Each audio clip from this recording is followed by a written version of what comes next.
और बड़ी खबर इस वक्त आपको बता दें, जेडीयू से जुड़ी आज पदाधिकारियों की बैठक हो रही थी। 2 दिवसीय दरअसल ये बैठक चलेगी। कल कार्यकारिणी की बैठक होगी, आज पदाधिकारियों की बैठक थी जो अब खत्म हो चुकी है। दिल्ली में जंतर मंतर पर जेडीयू कार्यालय में ये बैठक चल रही थी और आपको बता दें राष्ट्रीय अध्यक्ष पर कोई चर्चा नहीं हुई। जो बड़ी बात निकलकर सामने आई है वो ये कि बैठक में राजनीतिक प्रस्ताव पर राय ली गई, लेकिन जेडीयू राष्ट्रीय कार्यकारिणी की बैठक में अध्यक्ष को लेकर के अब क्या कल कोई फैसला हो सकता है, इस पर अभी भी सस्पेंस बरकरार है।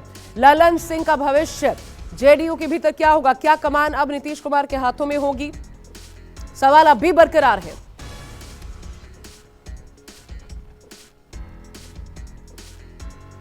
और ऋषिकेश कुमार मेरे सहयोगी मेरे साथ इस वक्त जुड़ रहे हैं। ऋषिकेश, अभी भी क्या ये सवाल बना हुआ है? क्योंकि ये इसलिए कि आज देखा गया पार्टी कार्यालय जब पहुंचे नीतीश कुमार के आवास पर बैठक खत्म करने के बाद ललन सिंह और नीतीश कुमार तो साथ में पहुंचे, तो क्या ये सवाल खत्म हो गया है या अभी भी बना हुआ है कि जेडीयू में ललन सिंह का क्या होगा, कुर्सी जाएगी या बचेगी?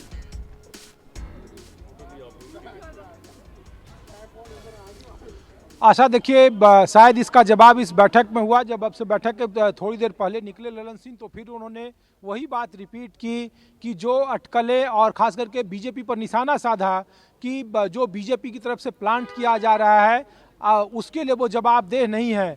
जो हमारे सूत्र जानकारी दे रहे हैं आशा कि नीतीश कुमार ने महज 4 से 5 मिनट आज की बैठक में उन्होंने संबोधन किया और कहा कि हम जहां हैं उसी को और मजबूत करेंगे।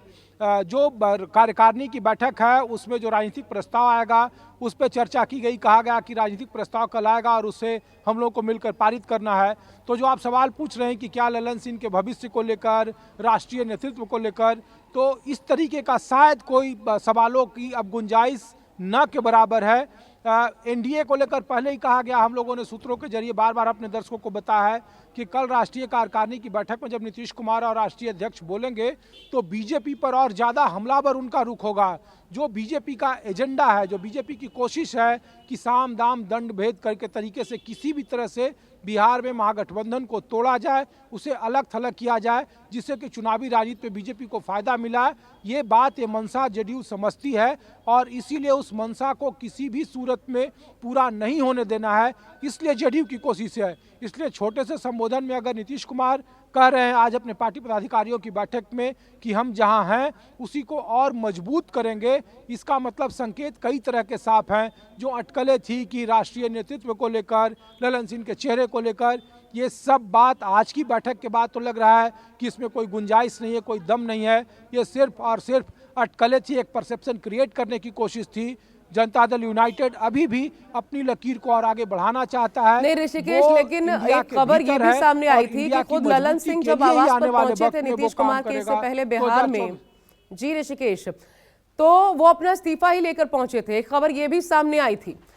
तो क्या ये अचानक हुआ है बीच में, क्योंकि चुनाव को ज्यादा वक्त नहीं है, क्या ये सहयोगियों का दबाव भी हो सकता है?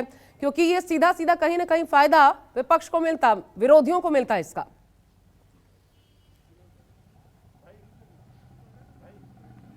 आशा, देखिए जब ये सवाल जो आप पूछ रही हैं, जब ये पूछा गया राष्ट्रीय अध्यक्ष से और उनके प्रधान महासचिव से, तो उन्होंने कहा कि पार्टी का जो कॉन्स्टिट्यूशन है पहले आप उसे जान लीजिए। पार्टी के कॉन्स्टिट्यूशन में राष्ट्रीय पद, अध्यक्ष के पद को लेकर किसी भी तरह की कोई चर्चा नीतीश कुमार के पास नहीं होती है, बल्कि वो राष्ट्रीय कार्यकारिणी में होती है जो कल 11 बजे से शुरू होने वाली है।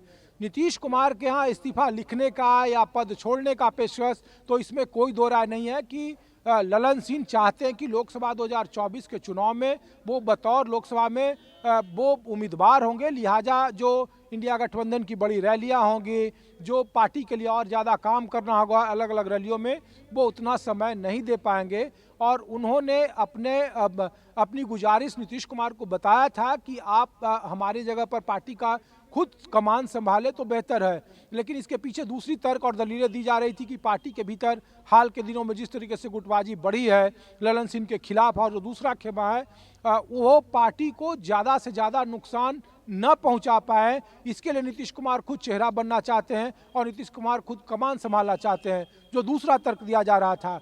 तो दूसरे तर्क के जरिए पार्टी में गुटबाजी है, ऐसा इसमें कोई दो राय नहीं है ललन सिंह के खिलाफ, और ये कई सालों से रहा है। लोकसभा चुनाव में अगर पार्टी को गुटबाजी का शिकार बनना पड़ा तो इसका लाभ भारतीय जनता पार्टी को मिलेगा।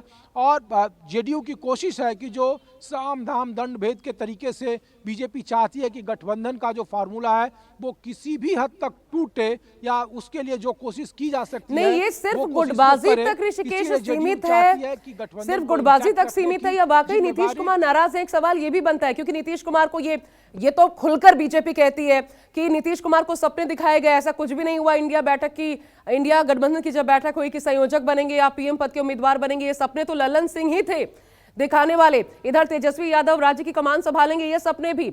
आरजेडी में विलय हो जाएगा जेडीयू का, ये तक, इस स्ट्रैटेजी तक पर काम कर रहे थे। इन तमाम बातों से खुद नाराज थे नीतीश कुमार, और ये भी एक कारण कि वो कमान हाथ में लेना। ये तमाम बातें क्या सिर्फ शिगुफा भर थी, सिर्फ हवा में थी, तैर रही थी? ऐसा कुछ मतलब धरातल पर है ही नहीं। आशा, देखिए, जो आप सवाल पूछ रहे हैं उसका जवाब इन्हीं के पार्टी के नेताओं ने दिया। कहा कि पिछली बार जब भी नीतीश कुमार गए आरजेडी को छोड़कर, तो नीतीश कुमार ने हमेशा राजनीतिक बहाना खोजा। पिछली बार जब वो गठबंधन छोड़कर गए बीजेपी के साथ, तो उन्होंने क्लैरिफिकेशन मांगा भ्रष्टाचार को लेकर तेजस्वी यादव से या आरजेडी से। इस बार आरजेडी ने ऐसा कोई मौका नहीं दिया है जनता दल यूनाइटेड को या नीतीश कुमार को जिसके लिए इनके पास कोई वजह हो छोड़ने की। इसीलिए बार बार ये कोशिश वैक्यूम बनाने की क्रिएट की जा रही है। ये कोशिश बीजेपी की तरफ से भी कोशिश की जा रही है। इसलिए वो कभी अटल जी की प्रतिमा पर चले जा रहे हैं, आज अरुण जेटली की जयंती वो मना रहे थे जहां तेजस्वी यादव भी पहुंचे थे। तो जनता दल यूनाइटेड और आरजेडी के बीच, दोनों के पीछे जो तर्क दी जा रही है कि नाराजगी है, इसमें कोई दो राय नहीं है, गुटबाजी है, इसमें भी कोई दो राय नहीं है। लेकिन आरजेडी की तरफ से कोई राजनीतिक मौका ऐसा अभी नहीं दिया गया है जिससे नीतीश कुमार कोई अलग रास्ता ले या उनके पास कोई विकल्प हो। कार्यकारिणी की बैठक ऋषिकेश कल ही है, ज्यादा इंतजार नहीं करना पड़ेगा। वो ये है, ठीक है, और इसीलिए वक्त की कमी है इसलिए आपको रोक रही हूँ। शुक्रिया आपका ऋषिकेश हमारे साथ जुड़ने के लिए।